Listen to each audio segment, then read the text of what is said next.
My name is Livia Kashuba, and before I was married, I lived on Barton and Barnsdale. I'm Carolyn McCann. I have either lived or worked in inner city or in this area my whole life. I'm Luba Romano, and I lived on Barnsdale and Barton for 29 years, I guess. Okay, one of my classmates from grade 1 to grade 8 was a young boy called Michael Baker. His father was the neighborhood bootlegger, and in fact, I think he was a city bootlegger. He operated about 4 houses down from the police station on Sherman Avenue. One day in grade 6, Sister Pulcaria, our teacher, was asking us what our fathers did, and Michael stood up and said, "My dad's a bootlegger," and Sister Pulcaria answered, "I know, Mike, sit down." On Barton and Barnsdale, it was an interesting neighborhood because it was very ethnic. Always was and still is, and you would see the shift of immigrants going back and forth, and the 5 churches that were almost in a row. Everybody lived near the church because this was how life was in those days. All the butcher shops were there on Barton Street, competing with Beach Road, and people would come from Toronto to Hamilton on Barton Street to get their ethnic, so to speak, produce. And on Barton Street, there was a theater called the State Theater, which is now a Portuguese center. And my mom worked there as cashier. And my sister and I, we'd either work in the candy bar or we would give her time off from her cashier job. It was a very busy area. You wouldn't believe it if you saw it now, but it was very, very busy. And then you have the Prince Edward Tavern, which has been there for 1,000 years. And that was really busy too, and sometimes the busyness of the tavern overflowed onto Barton Street, and action got really interesting. Then there was Coronation Jewelers, across from Holy Spirit Ukrainian Catholic Church. There was the Palm Lunch on the corner forever and ever and ever, and everybody gathered there and discussed the various activities of the street. The stadium was around the corner. Football games come and still do, and you can't find a parking spot anywhere. It was a hard-working neighborhood, but it was a caring neighborhood. Everybody watched everybody's children. It wasn't not like today where you're afraid to say, "Don't do that." There were 1, 2, 3 public schools in the area, 2 Catholic schools in the area, and then Central High School, Cathedral High School. So you didn't have to speak English on Barton Street. My grandmother was Ukrainian. We had doctors, lawyers, and the material store. Barton Street at that time was very well known for the material stores and all the accessories you needed for them. When I was a teenager, I worked at the bingos that were held in the bottom of St. Stanislaus Church. And when I got paid, I would go across the road to the material stores that were there and go home, make myself a skirt, and wear it out to the party that night. Yeah. Barton Street was the immigrant main section. So all the immigrants, even today, still came. And that went from Barton Street right in the west to Barton Street miles away in the east. The housing was cheaper. The houses, when the city was planned out, the initial Ward 3, the industries went to the bay because they needed the shipping. They built the workers' houses closer to the bay because they had to walk to work. And the Barton Street was the corridor where the workers and the less affluent who didn't have cars all shopped.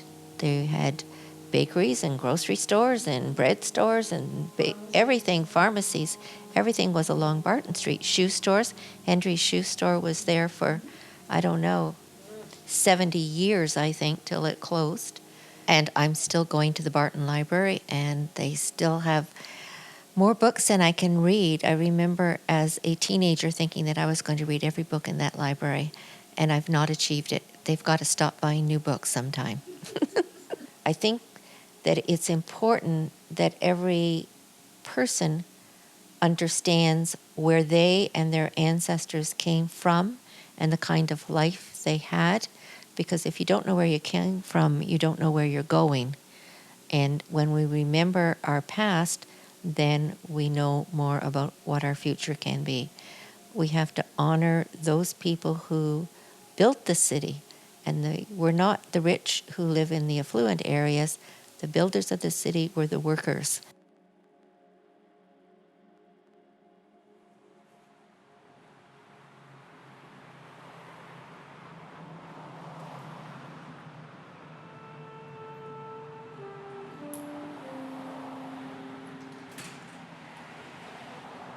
My name is Bob Brattina. I was the mayor of Hamilton from October 2010 to November 2014. And I grew up in the east end of Hamilton and have many fond, direct memories of Barton Street.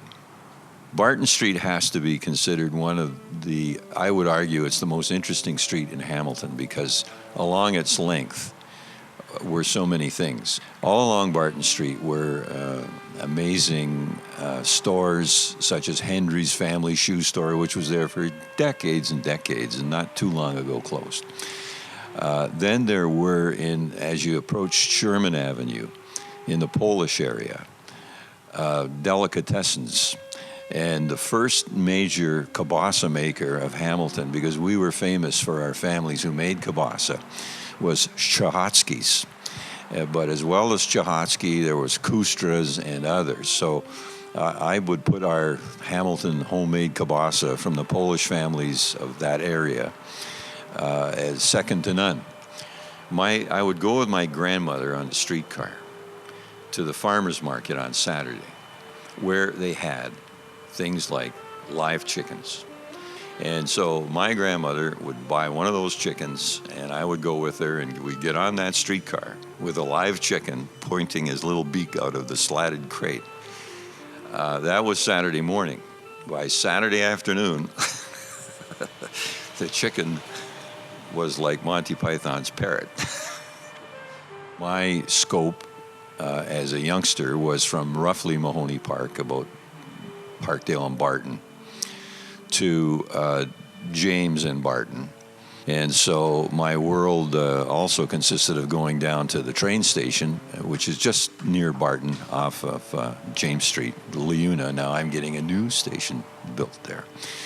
But I used to ride my bike all the way down from the east end of Hamilton to go look at the trains, because I was a train fanatic, and that's where all the trains were.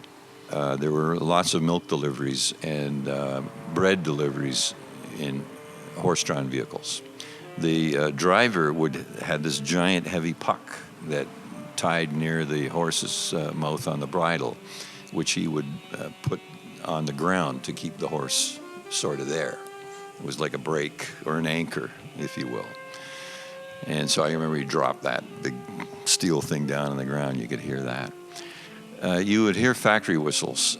For instance, from Burlington Street, not too far from Barton, International Harvester, Stelco, DeFasco.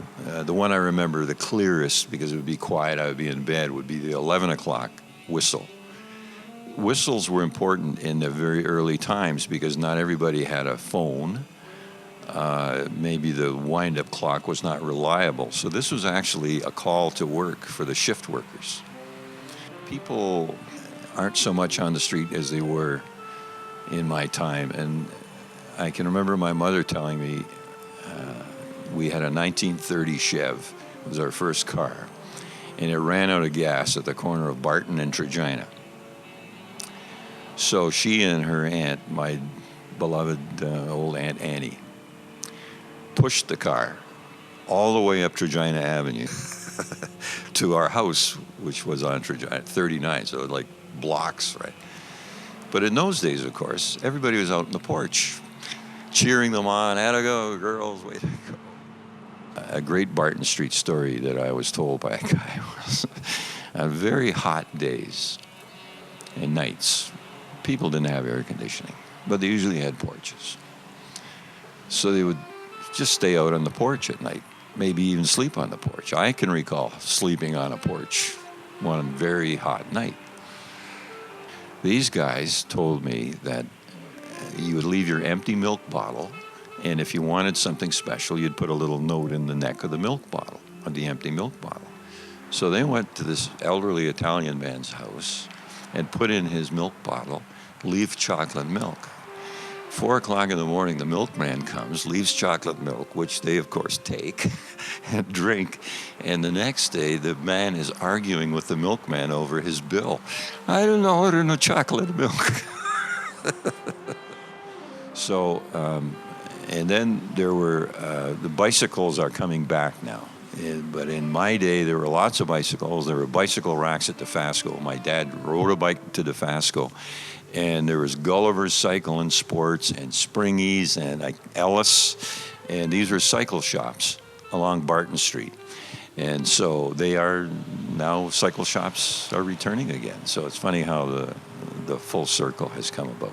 Barton Street is on its way back. It's had its difficult times, which only reflects the whole city. We were in somewhat decline from about the mid-'70s to currently. We are a long way from losing Barton Street in the qualities that made it a great street. We still have bakeries and delicatessens and all the good things that you want in a neighborhood on Barton Street.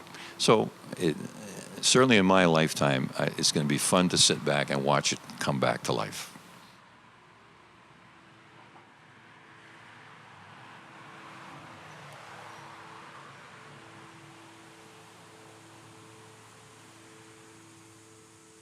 Well, I was born on Sherman Avenue, North End, where all the mostly Polish and Italians lived. The reason for that is because the steelworks were around that area. Nobody had cars then. They all worked at Stelco, Dofasco, International Harvester, places like that. A lot of the people didn't work. Some worked, and they did part-time bootlegging. Mike Baker on Sherman Avenue was world famous. All you had to do was just ask, phone for his number, and the operator would give it to you right away. That's how popular he was. And I remember how tough things were then. A woman would come with one leg, and she'd go across the road to the barber's, selling pencils. I don't think there was much welfare in those days. See, they wouldn't allow that today, I don't think. So things were pretty tough at that time. If you were Jewish, they wouldn't hire you. They couldn't get a job in the steel company. They couldn't get a job nowhere. So what they do, the authorities give them an advantage. They did them a favor. They started to go pick up scrap, and they made millions on it. As soon as the war started, Italy went in the war in 1941. And a lot of the Italians, I remember them, they send them up to the camps for a couple of years they were in the war. A lot of businesses on Barton Street. It's different than what it looks like now. All the stores were all occupied with tailors, groceries, grocer and butcher stores. I used to get a suit made to measure at Maz's, at Sherman Barton, Evans Esquire shop. I went to Barton Street Arena to see J. Krupa. Then I went to all the big bands used to come in. Tommy Dorsey and the Nat King Cole Trio. So I got his autograph. Well, I'll tell you, we used to go to the Britannia House right at the corner of Sherman Barton, and we'd go and watch the fights Wednesday and Friday nights. We used to wear black and orange jackets. We went to Capelli's to buy them. He made them special for us with BS on them. The Barton Sherman boys. Yeah. And I think they were only cost about $12 then or something. The Parkdale gang, and they had their different gangs, you know. Yeah, with the Inchbury gang in Dundurn Park. And we used to go there and really have big fights, really got hurt. Yeah, we were kind of nuts those days. Now, of course, it's a more serious thing where you have the guns and the motorcycle gangs, you know. It wasn't that serious, no.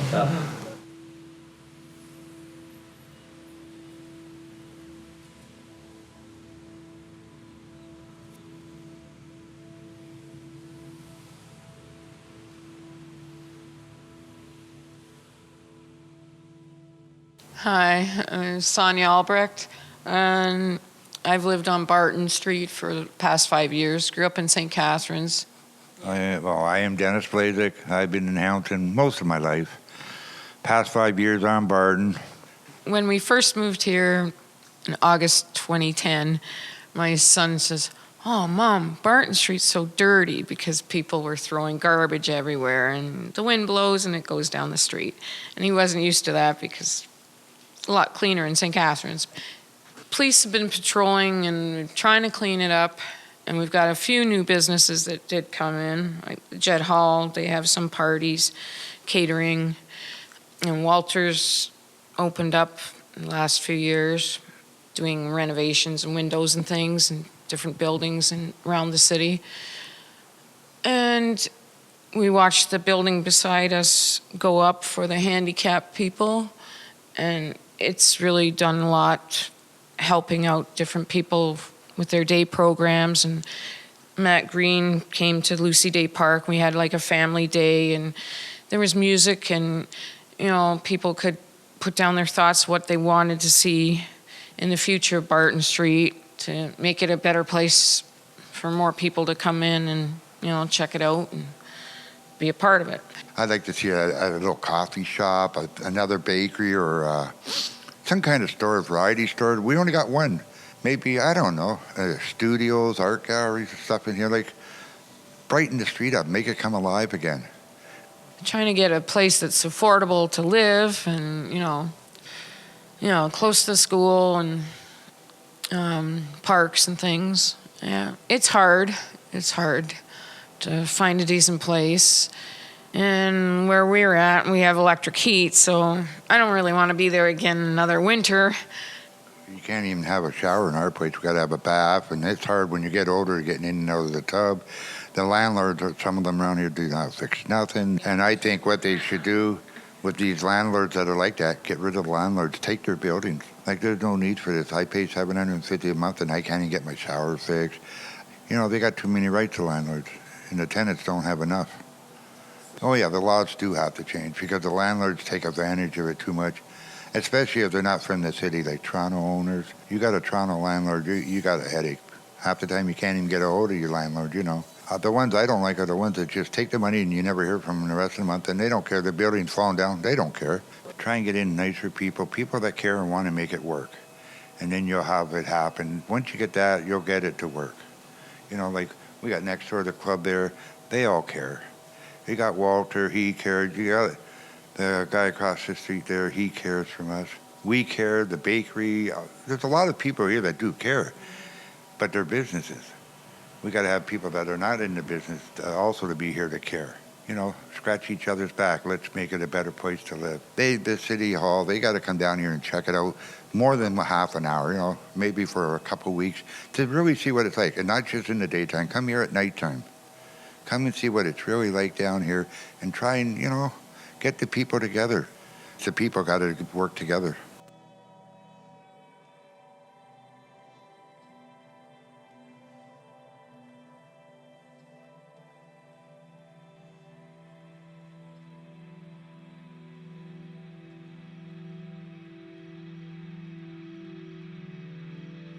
So my name's Irene Laughlin, and I've grew up in Hamilton, and I've been back in Hamilton since about 2006.